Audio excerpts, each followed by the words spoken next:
Hi, I'm Colin. Hi, I'm Lindsay. We are married and we work from home. We're still married. Yeah, like that's let that sink in. That's an accomplishment. We see a lot of each other. We were thrilled to be asked to share a little bit with you about just some basic tips around how to work from home in a healthy, productive, and positive way. Yeah. So we have some questions for each other. We're just going to answer and talk about different aspects of working from home. I've been doing it for, I don't know, 7, 8 years, something like that. And you? 7 years. Yeah. Yeah. So. And we still have businesses, so we're Yeah. doing something right. Yeah. We feel like there's some validity to our advice. So, okay, here we go. So I have the first question for you. Okay. And how do you protect your mental health while working from home?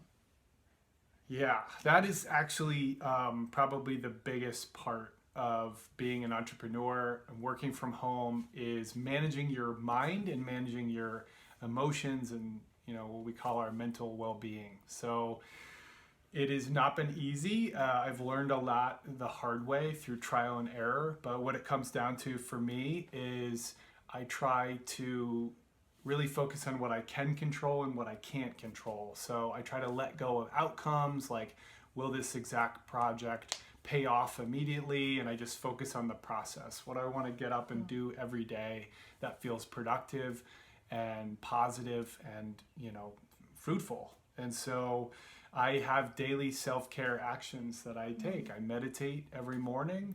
I try to get good sleep. I try to eat good food instead of bad. I mean, I'm not perfect, but that's my that's my goal.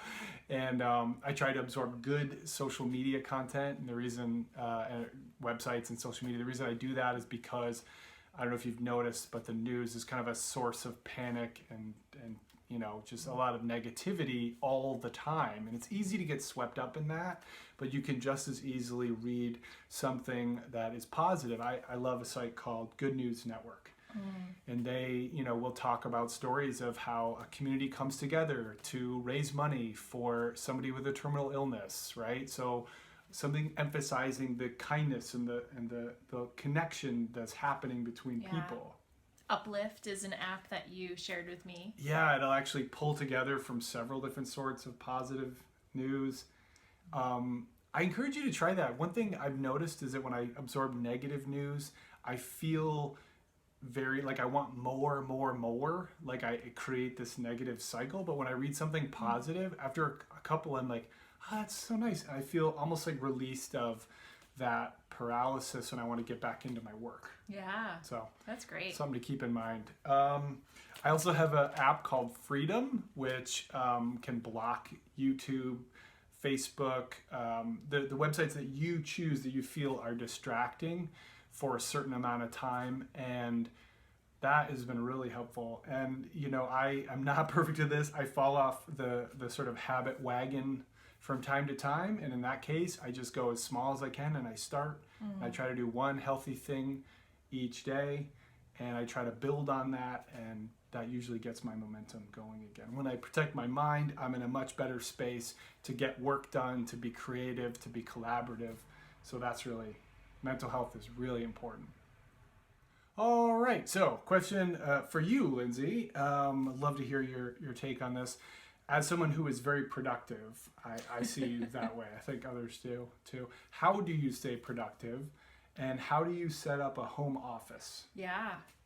So I think the first thing is you need a designated area that is going to be your work area. I know for a lot of us who are not used to working from home, like it's really easy to just plop down at the kitchen table and that's where you're working. I really emphasize for you or encourage you to take a look and get creative as like what's going to be the work nook.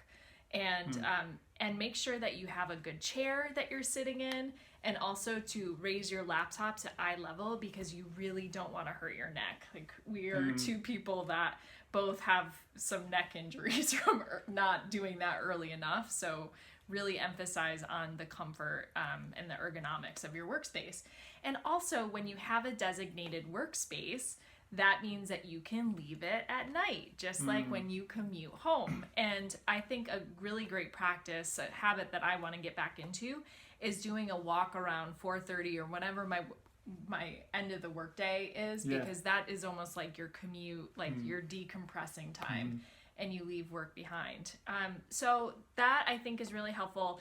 Time blocking, I am a time blocker, which means that my Google Calendar, which is what I use, is basically my to-do list. And so if there are phone calls I need to make, they're all time blocked on my calendar. And then I also use accountability buddies. So something that Colin and I have done and with a friend is when we have specific projects that we want to get done, we log into Google Hangouts or Zoom at a designated time. We each share what our goal is at the top of the hour, and then we take an hour and we work together on mute.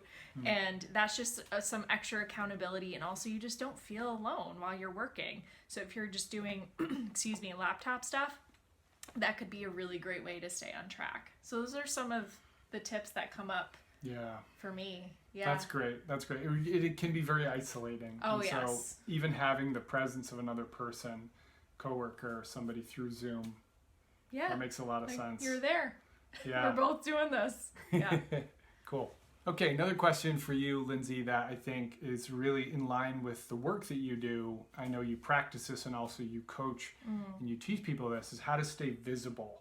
Certainly when you're working from home, there's a disadvantage. You're not in the office. You're not being visible to your manager or your boss. So how do you think about staying visible when you are working from home? Sure. So, I think for any of us that have clients of any sort, making sure that you have a regular check-in system with them. If you're used to seeing people face-to-face, like your new face-to-face is virtual or the phone. So making sure that you have a system where you are, like those calls are on your calendar, for example. Making sure that with your manager, you have a weekly update. So that could even be at the end of the week, you send them a weekly, you compile all of your accomplishments for the week or whatever, like good things that you've done throughout the week. And just send them an update and get in that habit. You could also ask them to establish a monthly, more, an hour-long check-in with you.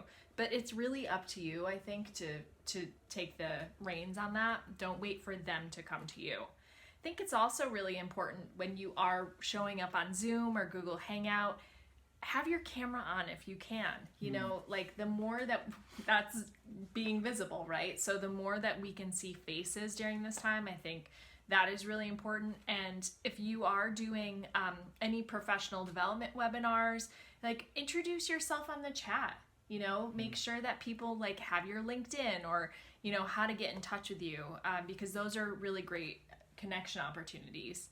And then the last thing I would say is during this time and at any time, one of the recommendations I make to my clients is to track your accomplishments somewhere.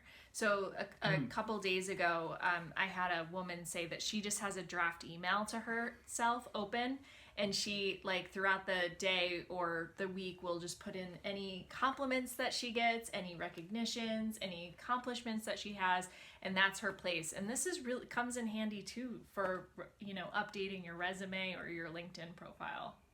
So those are some ideas that pop to mind with visibility. That's so great, and I know that that's like a core thing for you, is this idea of people aren't going to do it for you. They're not going to come knocking on your door asking what amazing things are you working on, right? It's so up to you. You got to advocate more than ever now. Yeah, that's true. And that's been helpful in my career as well. It's just when you do a webinar, let people know you're there and make sure that people are seeing your work and appreciating it, and because it's good work. Yeah.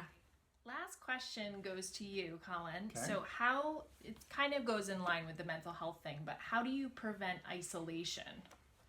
Yeah, it's important. I sometimes remind myself that working for yourself doesn't have to mean working by yourself. And they often kind of are the same automatically. And I can recall when I started my entrepreneurial journey, I was like, wow, I'm really isolated at home. I don't have a commute. I don't have to wear, dress clothes. This is the dream.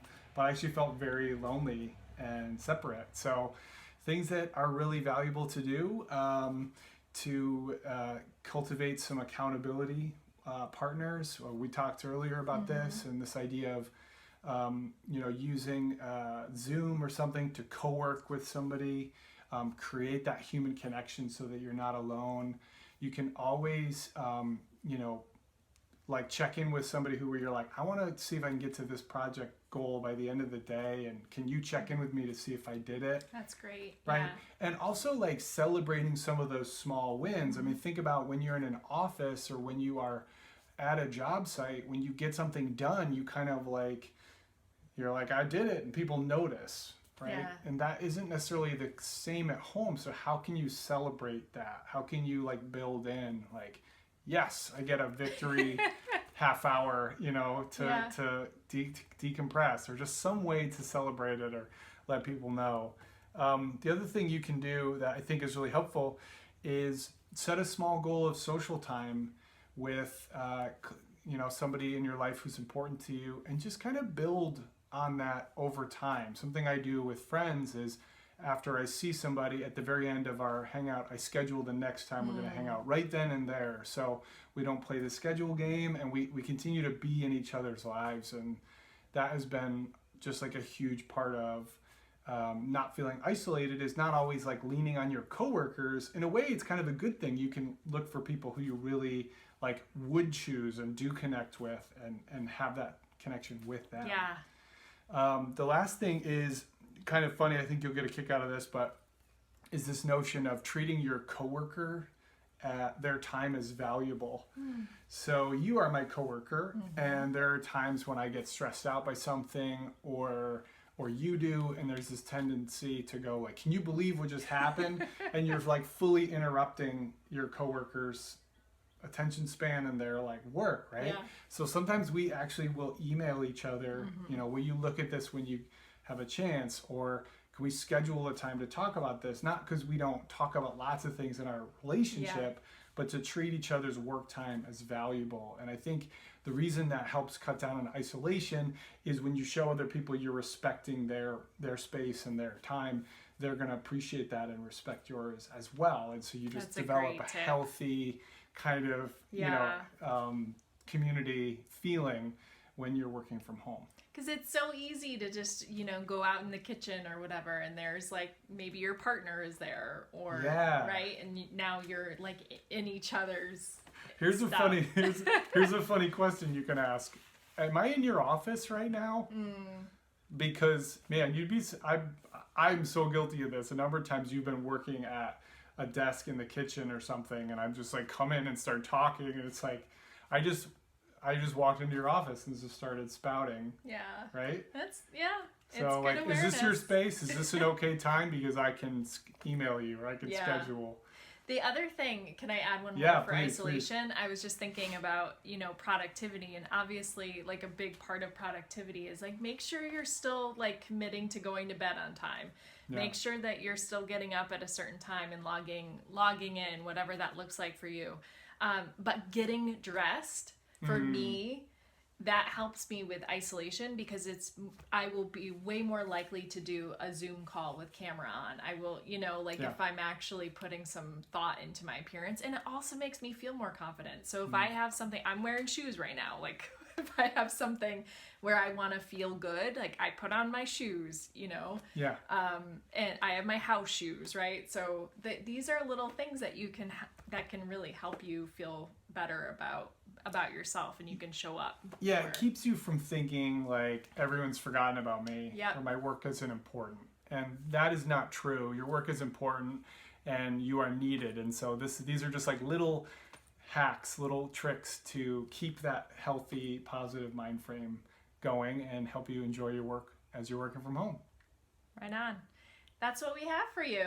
If you have any questions about this, we are more than happy to chat, and we'll send our emails along with this video. But I'm Lindsay Lathrop, and I'm Colin Ryan. It's been really nice to share with you, and I hope this has been helpful. And good luck as you work in your new environment. And you're not alone. You're not alone.